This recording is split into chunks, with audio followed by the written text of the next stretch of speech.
नमस्ते का आईटी संजय में। और BHEL Bharat heavy electrical limited की ओर से अप्रेंटिसशिप का न्यू वैकेंसी निकल के आ चुका है। यदि आप आईटी पास आउट हैं और आप ये सोच रहे हैं कि हम अप्रेंटिसशिप करें तो इसमें ज़रूर अप्लाई कीजिएगा। यहाँ पे पूरा डिटेल समझ लेते हैं। यहाँ पे क्या क्या कंडीशन रखा गया है, इसमें क्वालिफिकेशन क्या चाहिए और उम्र सीमा कितना रखा गया है, स्टेपेंड कितना मिलेगा, ये सब हम लोग देख लेते हैं। तो आप लोग चैनल पर नए हो तो सब्सक्राइब जरूर कर लीजिएगा ताकि अगला वीडियो अपडेट हो तो आपको समय समय पर मिलता रहे। और यहाँ पे देख लीजिए, ये 29 मई को ही ये आया हुआ था नोटिस, और इसमें देखिए क्या क्या दिया गया है। ये 2023 से 24 बैच चलाया जाएगा। यहाँ पे दिया गया है 2023 से 24 हेतु ट्रेड अप्रेंटिसशिप प्रशिक्षण के लिए अधिसूचना। यहाँ पे देख लीजिए, बीएचईएल हरिद्वार निम्नलिखित व्यवसाय में आईटीआई उत्तीर्ण अभ्यर्थियों से ट्रेड अप्रेंटिसशिप प्रशिक्षु हेतु आवेदन आमंत्रित किए जा रहे हैं। यदि आप पहले से अप्रेंटिसशिप कर चुके हैं या 1 साल का आप एक्सपीरियंस कहीं भी कंपनी में जाकर ले चुके हैं तो आपको इसमें नहीं भरने दिया जाएगा। ये ध्यान में रखिएगा। यदि आप पहले से अप्रेंटिसशिप कर चुके हैं या किसी कंपनी में 1 वर्ष के लिए या आप एक्सपीरियंस ले चुके हैं तो इसमें आपको आमंत्रित नहीं करने दिया जाएगा, ये अनिवार्य है, ठीक है। अब यहाँ उसके बाद आप अप्रेंटिसशिप कर सकते हो। यदि आप फ्रेशर हो तो आप अप्रेंटिसशिप यहाँ से कर सकते हो। आईटी पास आउट होना चाहिए 10th के बाद। अब यहाँ पे देखिए क्या क्या और भी दिया गया है। आपको बता दें, यहाँ पे 9 ट्रेड का मौका दिया गया है, जैसे फीटर है, टर्नर है, मशीनिस्ट है, वेल्डर, इलेक्ट्रीशियन, ये सब का दिया गया है। टोटल 170 सीट है। और यहाँ पे एजुकेशन का बात करें तो आपको जो है हाई स्कूल पास आउट होना चाहिए।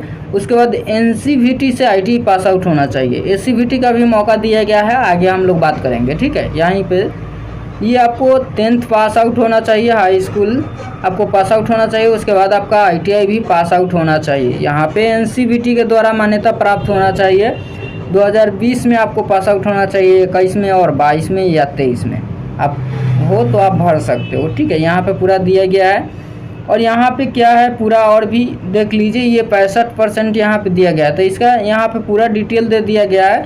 यदि आप जनरल कैंडिडेट से आते हो तो आपको 65% से उत्तीर्ण होना अनिवार्य है, उत्तीर्ण होना चाहिए। यदि आप आईटी किए हुए हैं तो आपको 65% आया है तो आप इसमें अप्लाई कर सकते हो, उससे ऊपर आना चाहिए, ठीक है। यदि आप SC ST से आप बिलोंग करते हो ओबीसी के लिए तो आपको 60% यदि आपका आया हुआ है तो आप इसमें अप्लाई कर सकते हो। 60% से कम है तो आप नहीं अप्लाई कर सकते हो। उसी के नीचे यहाँ पे दिया गया है वेल्डर, इलेक्ट्रीशियन, इलेक्ट्रॉनिक। यहाँ पे ये सब छात्र जो है यदि एससीवीटी से भी आईटीआई किए हुए हैं तो यहाँ पे भर सकते हो। उत्तीर्ण 2020 से 21, 22, 23 ये सब यहाँ पे दिया गया है, तो यहाँ पे देख लीजिए। और आपको बता दें, जनरल कैंडिडेट के लिए 65% प्लस अंक से उत्तीर्ण होना चाहिए और SC ST के लिए यहाँ पे भी दिया गया 60% से प्लस। तो ये सब आप लोग समझ लीजिए। हालांकि ये PDF हम टेलीग्राम पर शेयर कर देंगे। यहाँ पे आप लोग जा करके वहाँ से टेलीग्राम, इस वीडियो के डिस्क्रिप्शन में लिंक है, वहाँ से आप लोग जा करके डाउनलोड कर सकते हो। यहाँ पर देख लीजिए, नोट्स में भी दिया गया है रिक्तियों की संख्या अनुमानित है या अंतिम आकलन के आधार पर इनमें परिवर्तन संभव है।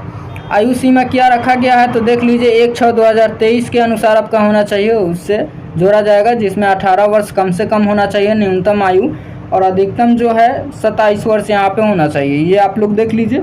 बट इसमें क्या किया गया है कि कैटेगरी के अनुसार जो है यहाँ पे जाति के अनुसार छूट भी दिया गया है। यदि आप SC ST से आते हो, जनरल कैंडिडेट से आते हो तो यहाँ पे भी पूरा डिटेल दिया गया है। 30 वर्ष होना चाहिए। यदि आप ओबीसी के लिए आते हो तो यहाँ पे 32 वर्ष, SC ST के लिए 5 वर्ष यहाँ पे दिया जाता है। ये सब यहाँ पे दिया गया है, तो ये सब आप लोग देख लीजिए।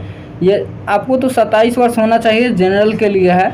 यदि आप ओबीसी के लिए आते हो तो यहाँ पे 2 वर्ष 3 वर्ष का छूट दिया जाता है, 3 वर्ष का, ठीक है। ओबीसी के लिए तो 27 और 3 30 हो गया। यदि आप SC ST के लिए आते हो तो यहाँ पे 5 वर्ष का छूट दिया जाता है, तो 27 5 32 वर्ष आपका होना अनिवार्य है, ठीक है। ये सब दिया गया है। और भी यहाँ पे कुछ डिटेल यहाँ पे समझ लेते हैं क्या क्या दिया गया है। सभी चयनित अभ्यर्थियों को प्रशिक्षण अवधि अप्रेंटिसशिप दिशा निर्देश के अनुसार मानसिक वृत्ति दिया जाएगा। देखिए यहाँ पे स्टेपेंड का बात जो है दिया गया, जो गवर्नमेंट के अनुसार होगा वही आपको मिलेगा। स्टेपेंड का यहाँ पे पूरा क्लियर नहीं किया गया है, तो ये जो है गवर्नमेंट के अनुसार मिलता है 8,000, 10,000, ये सब के अनुसार। अब देखिए क्या आगे होता है वो हम आपको ज़रूर बताएंगे।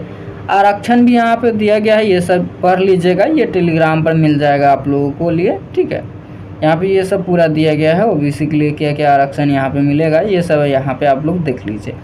चयनित कैसे होगा तो आपको बता दें, चयनित का यहाँ पे प्रक्रिया कैसे होगा, तो आपका लिखित परीक्षा होगा। क्या होगा, पहले लिखित आपका परीक्षा होगा, एग्ज़ाम होगा, उसके बाद ही यहाँ पे चयन किया जाएगा, ये आप लोग ध्यान में रखिएगा।